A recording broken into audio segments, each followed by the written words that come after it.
This is not a review of Catherine Fullbody. I want to make that very clear up front.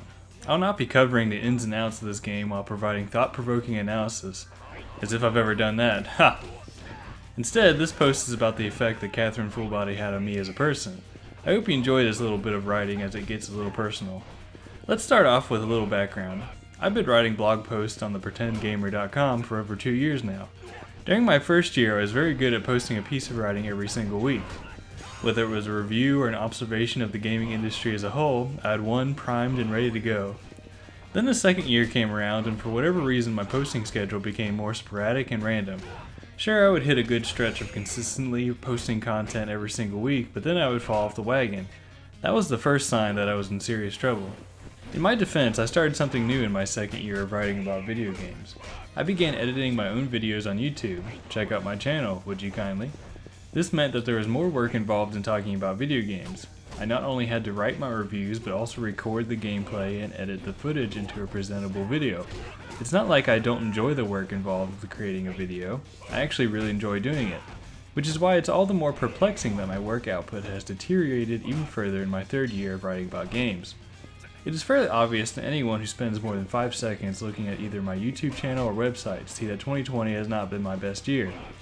We're in the 7th month of the year, and I've only managed to publish 9 videos and 10 blog posts. Let me say that again, I've only been able to write, edit, and produce 9 of them.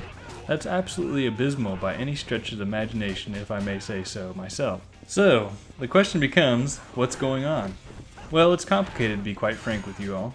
I work for a major shipping company, and we get fairly busy during Christmas time every year. I'm a relatively young person, but the end of the year workload seems to take a bigger toll on me each and every year. I like to take a break for the first 2 months of the year to recuperate from the beating I take in both November and December. That explains my lack of output for the first 2 months of the year. What about the rest? I recently took a new full-time position at my job, and it has taken up a lot of my time. I am dog-tired most days when I get home from work, and it makes me want to go to bed without accomplishing anything. My general dissatisfaction with my day job has caused me to fall into a sort of malaise that I'm discovering is very difficult to climb out of. This has not only caused a serious disturbance in my writing output, but has also kept me from enjoying the things I like to do. That is why my writing and video producing efforts in 2020 have been so poor. That is why I've posted a video or blog and then disappeared for weeks if not months on end. It has been really crippling to say the least. So, where does Catherine Fullbody come in? Well, all of what I've talked about so far came to a head in the 4 weeks after I published what I thought was a very good review of Yakuza 5 Remastered. The past 4 weeks have been kind of difficult from a professional and writing standpoint. To be honest with you all, which is the whole point of this video by the way, I haven't gotten anything done since my Yakuza 5 Remastered video. Not only that, but I haven't even made any meaningful progress in playing games, let alone writing about them. Let's be clear here. Playing games is the easiest part, by far, about maintaining a blog about video games. If you can't even play and finish games, then you probably shouldn't be in the writing about video games business, which is why it's been all the more disappointing for me that I can't even do that one simple thing. I tried everything to get past my problem. Right after finishing my Yakuza 5 review, I decided to finish the series by playing Yakuza 6. I couldn't even play that game to the end. Think about that for a moment.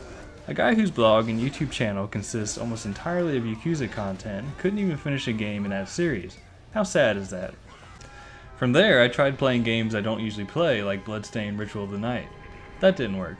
I then tried going back and finishing Final Fantasy VII, which, if you can remember, I'm supposed to be playing and reviewing all of the mainline Final Fantasy games this year. Yeah, that's not happening. I even busted out my Xbox 360 and brought out Fable 2 to try to get out of my funk, for God's sake. Spoiler alert, it did not work. It appeared that absolutely nothing would do the trick, and that I would be doomed to wander the earth for the rest of my days doing nothing. And then along came Catherine. What truly amazes me about Catherine is that I absolutely suck at the gameplay of the, game. Despite that little hiccup, however, I thoroughly enjoyed my time with it. There is no combat to be found in game. Instead, a series of what I'll call upward mobility puzzles take its place. Essentially, you must work your way up a tower of blocks by pulling them out in a certain pattern in order to climb them. It was a fun way to design the game, and I appreciated it since I was kind of tired of video game combat in general. As I said though, I kind of sucked at it, which is why I played Catherine on its easiest setting, which eliminated the timer from the equation, which gave me the peace of mind to complete the puzzles at my own pace. To demonstrate how much I suck at the gameplay, there is an arcade machine you can play in-game which features the same gameplay but without the time limit. You get 3 tries to get as far as you can in it, and I never made it that far. Here's the thing though, I love playing that arcade machine even though I was bad at it. I consider it good game design if you can get me to keep playing despite the fact that I am absolutely, unequivocally, scientifically bad at the core game mechanic. My hat is off to the developers on this one. That is quite the feat. So, if it wasn't the gameplay, then what was it about Catherine that drew me in and kept me engrossed in the experience? So much so that I finished the game in 3 sittings over one weekend. Well, if you must know, it was the themes of the story that had me hooked. Catherine stars one Vincent Brooks, who is in his 30s and really has neither a purpose nor a direction in life. He has a longtime girlfriend named Catherine who, let's be honest here, seems kind of bossy and pushy. Things get interesting when he cheats on Catherine with another girl fittingly named Catherine. The main narrative revolves around Vincent's inability to stop cheating on his girlfriend and contains many scenes which are both funny and decidedly awkward. Oh, and there's a third girl named Catherine, aka Rin, who makes Vincent's life even more interesting. But, despite the fact that I enjoyed the main plot of the whole thing, that isn't truly what made me love Catherine. To be perfectly honest, I cannot even remotely relate to the main plot of the whole thing. No, what truly made me fall in love with the game is its consistent theme of only you can choose what's important to you in life. Only you can choose what you want to do in life, and you have to be the one to work for it. No one else can do it for you. This is a lesson that Vincent learns during his journey, and it leads to quite a remarkable transformation. He goes from a guy with no purpose and drive in the beginning to someone who knows what he wants and is willing to put in the effort to go and get it. It was a message I personally needed to hear right now, and I'm glad I heard it. I always hated in school whenever the teacher assigned an essay which asks us to write about a piece of media that changed our life. I always thought it was a bullshit assignment and I hated doing it. Now, however, I finally have something to write about.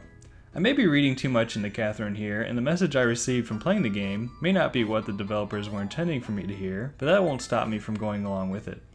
I need to decide what's important in my life and work towards it. I think I finally found it, and I'm here today to share it all with you. The long and short of it is that I want to quit my day job and write, discuss, and make videos about video games. I don't know whether that means getting a job for a video game news outlet, which, let's be honest, those jobs are hard to come by, or that I have to turn this here channel into a profitable enterprise, but I'm excited by the prospects ahead of me. I've been lucky enough to gather a small group of subscribers on both YouTube and my blog. I am very grateful to all of you for that. I need your help in turning my dream into a reality. I'm serious about transforming this hobby of mine into my full-time job, as I truly believe it will give me both the purpose I need and the drive to get things done. Like Vincent, I need to finally decide what's important to me and work towards it. The good news is that I think I've found it, and I hope you all join me on this journey. Thank you all for listening, and I apologize for not writing or recording very much this year. Like a man getting his daily dose of fiber, I hope to be more regular for the rest of 2020. I don't know what the future holds, but I'm more excited about it now than I ever have been. I hope you will join me on this journey as we find out what's next for the Pretend Gamer. Thanks again for watching.